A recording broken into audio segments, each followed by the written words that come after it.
Com efeito, é incontornável, quando nos referimos a São Gonçalo, abordarmos a povoação de Amarante. Encontramos, de resto, junto à igreja de São Gonçalo de Amarante. Um santo que, em rigor, em abono da verdade, não o é. Isto é, ele tem o estatuto, junto da igreja, de beato. Ainda não atingiu esse último degrau que o leva a ser considerado santo. Mas estamos aqui perante um caso, como outros, de verdadeira canonização popular. Ou seja, para as nossas populações, nomeadamente aqui do norte de Portugal, Gonçalo é há muito considerado como santo. Uma personagem envolta em muitas lendas, muita neblina, e por isso a sua hagiografia, isto é, a biografia do santo, tem que ser vista com algum cuidado crítico. Ora, entre a realidade, a lenda e a ficção, o que nós sabemos é que se trata de uma personagem que nasce no início do século XIII, fez os seus estudos eclesiásticos na Catedral de Braga e acabará por ser nomeado como o pároco de São Paio de Vizela, onde irá permanecer durante alguns anos, até que decide fazer a sua peregrinação até Jerusalém e às Terras Santas, onde irá permanecer cerca de 14 anos. Só que, quando regressa, um seu sobrinho, também religioso, não o identifica como sendo o seu tio. Vai dizer que Gonçalo é um falsário e vai mesmo arranjar documentos falsos, provando que o seu tio havia já morrido. E convence mesmo o bispo de Braga, que entrega o lugar de pároco de Vizela ao sobrinho. Gonçalo, muito entristecido, resolve avançar pelo território, evangelizando, fazendo ações de caridade e acaba por se fixar aqui, nas margens do rio Tâmega, onde vai levar uma vida de ermita, uma vida de contemplação, de oração. Aqui vai construir uma pequena ermida.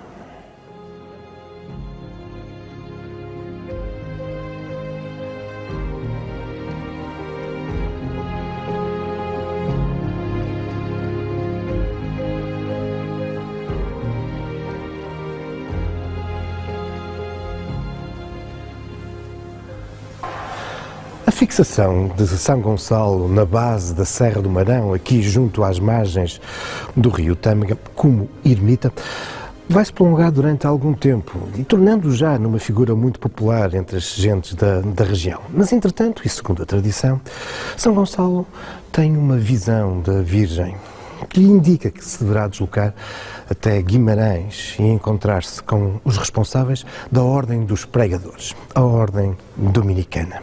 Aliás, é aqui que São Gonçalo acaba por contactar com um outro grande pregador, também ele santo e um dos grandes responsáveis pela difusão da Ordem Dominicana entre nós, São Pedro Gonçalves Telmo. Tendo ingressado na Ordem Dominicana, São Gonçalo regressará algum tempo depois para Amarante, mas já não vem sozinho. Traz um outro frade, é o primeiro de muitos outros que aqui se vão fixando, dando origem a esta tradição conventual deste espaço. Ao longo dos anos seguintes, ao longo da sua vida, São Gonçalo vai ser responsável não só por uma grande atividade evangelizadora aqui na região, mas também pelo desenvolvimento e o seu envolvimento em grandes ações sociais. E, ao mesmo tempo, muitos dos seus atos vão sendo associados a factos maravilhosos, milagrosos. O próprio momento da sua morte, a 10 de janeiro de 1268, é um desses factos. Isto porque, uma vez mais, Maria ter-lhe surgido e ter-lhe dado a indicação da sua data precisa de falecimento, permitindo-lhe preparar a sua morte. Quando morre, ele é já considerado um santo. Um santo a quem as pessoas muito se apegam. Os lavradores, pedindo a proteção para as colheitas, os pastores pedindo a proteção para os rebanhos, as pessoas que querem ter filhos, os que já têm e precisam de conselhos sobre como os educar, gente que tem doenças e pede a proteção do santo para serem tratados. Um santo que, por isso, vai marcar de modo muito significativo a vivência das gentes do norte de Portugal.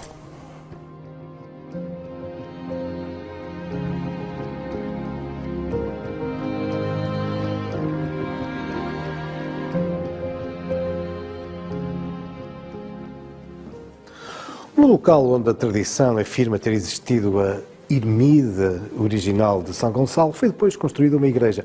E sobre esta, em 1540, o rei Dom João III manda erguer um grande templo e um convento dominicano de São Gonçalo de Amarante.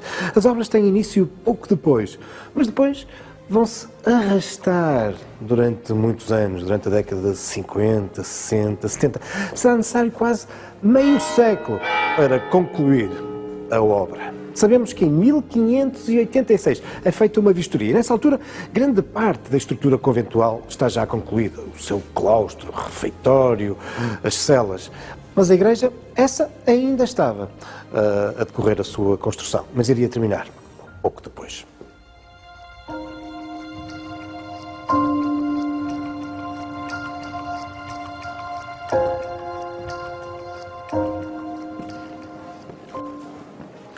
O longo período que demorou a construção do convento de São Gonçalo de Amarante acabou por ter implicações na sua arquitetura. Com efeito, se a obra começa numa época que dominavam ainda as estéticas tardogóticas, manuelinas, como tivemos a oportunidade de ver ainda agora no claustro, a verdade é que na fase final dominava já expressões do Renascimento, à maneira clássica, e daí também essa designação muitas vezes do maneirismo. É aquilo que nós podemos observar aqui deste modo evidente na fachada voltada para o rio Tâmega, nomeadamente aqui, nesta varanda, belíssima varanda, a varanda dos Reis, e tem esta designação porque aqui podemos observar as esculturas de 4 monarcas portugueses que estão envolvidos na construção, são contemporâneos e apoiaram a construção do convento. O seu fundador, Dom João III, mas também Dom Sebastião, Dom Henrique, o cardeal Dom Henrique e Filipe I. Aliás, é uma imagem muito rara entre nós, esta de um monarca correspondente ao domínio filipino, ao domínio espanhol no nosso país entre 1580 e 1640. Mas é também aqui, desta varanda, que nós podemos contemplar aquele que é um dos monumentos mais emblemáticos de Amarante. Um monumento que na sua origem está associado a factos miraculosos atribuídos a São Gonçalo. É a Ponte de Amarante.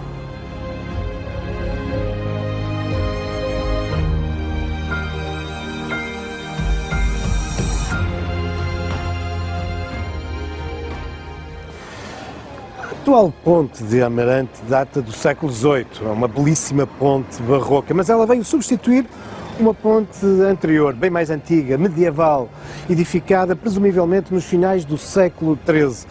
Uma ponte que a tradição diz ter sido possível graças à intervenção de São Gonçalo de Amarante. Aliás, o local que ele escolheu para desenvolver a sua atividade eremítica, para se encontrar isolado numa vida de oração, contemplação, mas também de trabalho, de apoio ao próximo, tinha tudo a ver com este lugar e esta difícil passagem do rio Tâmega. E por isso ele vai aqui fixar-se para auxiliar os peregrinos que tinham que cruzar a Val o rio. Mas muito rapidamente, segundo a tradição, São Gonçalo vai-se começar a empenhar em construir aqui uma ponte que facilitasse então o cruzar do rio. Vai reunir muitas esmolas e conseguir também que muitos dos grandes senhores da região doassem somas consideráveis para a construção dessa ponte. Mas diz também a tradição que a intervenção de São Gonçalo vai ser também miraculosa, na medida em que ele próprio vai ter um papel importante na edificação. É ele, com as suas mãos, que consegue remover enormes pedras. E, quando os operários tinham sede, ele conseguia fazer brotar das rochas água para eles saciarem a sede. Do mesmo modo que, quando era preciso peixes para as refeições, São Gonçalo fazia com que estes se viessem entregar para que os operários os pudessem comer. E é por isso que algumas das imagens tradicionais de São Gonçalo, o santo nos aparece empunhando alguns peixes.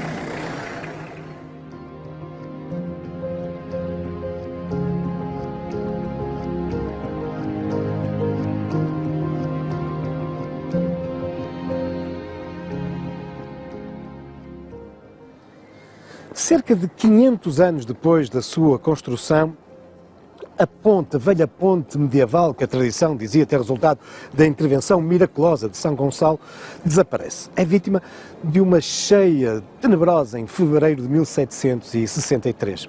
Será necessário esperar 25 anos para vermos surgir no seu lugar uma nova ponte, que ficará associada ao nome da rainha Dona Maria I, que de resto está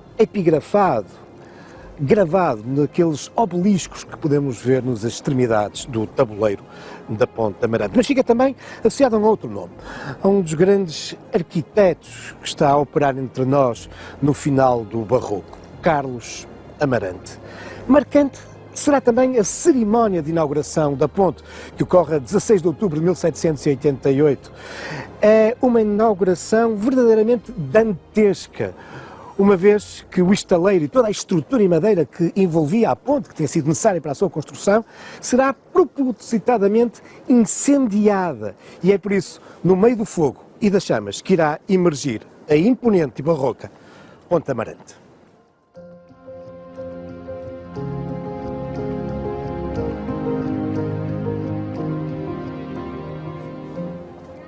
Poucos anos após a inauguração desta bela ponte barroca, ela vai ser significativamente danificada, mais precisamente em 1809, quando durante 2 semanas ela é palco de um terrível confronto militar no âmbito da segunda invasão francesa do nosso país. As tropas de Napoleão entram em Amarante no dia 18 de abril desse ano de 1809. O objetivo é, a partir de Amarante e através desta ponte, terem acesso à estrada que os poderia levar até Trás-os-Montes e Alto Douro. Os franceses são comandados por um general, Loisson, famoso por deixar atrás de si um rastro de destruição, de roubo e de morte. Loisson, que não tem uma das mãos e por isso ficará conhecido como o Maneta. Aliás, ele está na origem da famosa expressão do "foi tudo para o Maneta", quando alguma coisa fica estragada ou desaparece. Bom, os franceses entram em Amarante, só que portugueses, milícias, populares, vão se entrincheirar na margem esquerda, barrando a ponte. São comandados por o general Silveira. Pode parecer, enfim, uma pequena porção de homens, insuficiente para travar os franceses, mas a verdade é que durante 14 dias, apesar do esforço de Loisson e do exército de Napoleão para abrir a ponte, a trincheira, a barricada dos portugueses resiste a tudo e a todos. Loisson e os franceses acabarão por conseguir, 14 dias depois, tomar a ponte, abrir a ponte, quando durante a noite fazem rolar, através de cobertores, fazem rolar tipos de pólvora que acabarão por fazer conseguir explodir e terminando assim com a barricada dos portugueses. Só que estes 14 dias em que os franceses foram aqui travados viriam a ser cruciais no desenvolvimento dos acontecimentos da segunda invasão francesa. Bom, o conflito, a troca de tiros, os bombardeamentos dos franceses sob aqui a barricada dos portugueses, é ainda hoje evidente nas marcas deixadas nestes obeliscos da margem esquerda, que ao contrário dos da margem direita, estão bastante danificados, demonstrando os tiros e os bombardeamentos das tropas de Napoleão.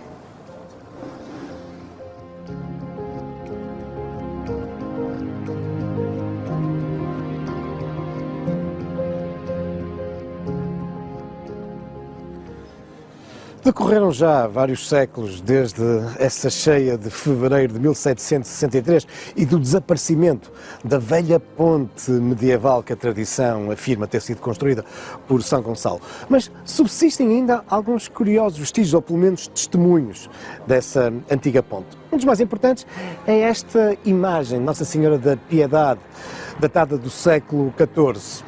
Desde há algum tempo, aquilo que nós podemos observar é uma réplica, uma vez que o original se encontra agora salvaguardada no Museu de Arte Sacra. É considerada das mais belas esculturas deste tipo, da transição do românico para o gótico. E durante muito tempo era conhecida como a Nossa Senhora da Ponte, porque ela encontrava-se num cruzeiro bem no meio do tabuleiro dessa ponte medieval. Mas há outros testemunhos dessa antiga ponte. Um deles fica nada mais, nada menos do que em plena sepultura de São Gonçalo.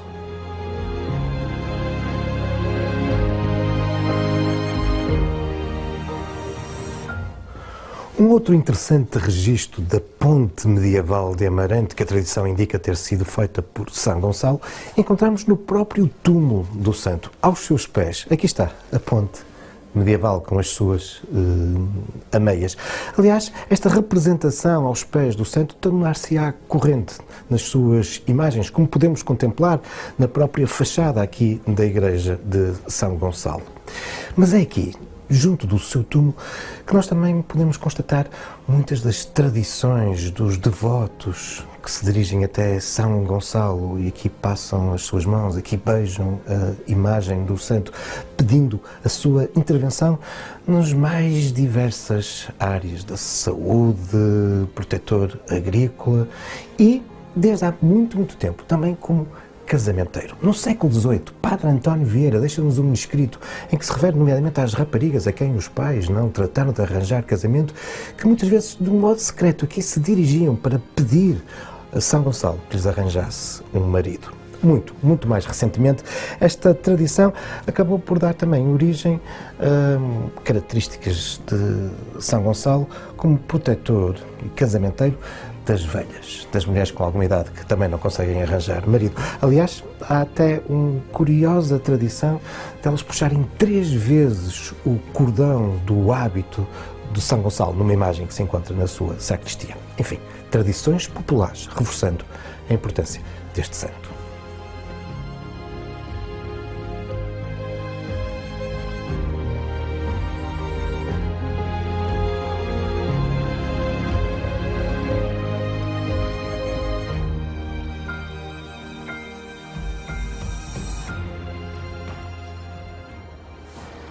Estas características casamenteiras de São Gonçalo acabarão por dar origem a um conjunto muito curioso de crenças e tradições da cultura popular, claramente ligadas a representações amorosas e não raras vezes de conotação sexual, de que é um bom exemplo o doce tradicional de Amarante, o São Gonçalo, no seu aspecto fálico. São tradições também jocosas e que acabam por não se limitar apenas a Amarante. Acompanharão a devoção do santo noutros lugares, como por exemplo na cidade do Porto, onde as festas a São Gonçalo, muito enraizadas na paróquia da Sé, sabemos que no início do século XIX eram consideradas por Almeida Garrett como umas festas libertinas e licenciosas, em que as peixeiras e regateiras cantavam e dançavam músicas capazes de fazer corar e enfurecer os mais puritanos, de tal forma que as autoridades da cidade, nomeadamente as autoridades religiosas, acabarão mesmo por conseguir proibir as festas a São Gonçalo na cidade do Porto. No entanto, resistirão ou, segundo alguns investigadores, acabarão por passar para a margem oposta, para Vila Nova de Gaia, onde com estas conotações sobrevirem até aos nossos dias.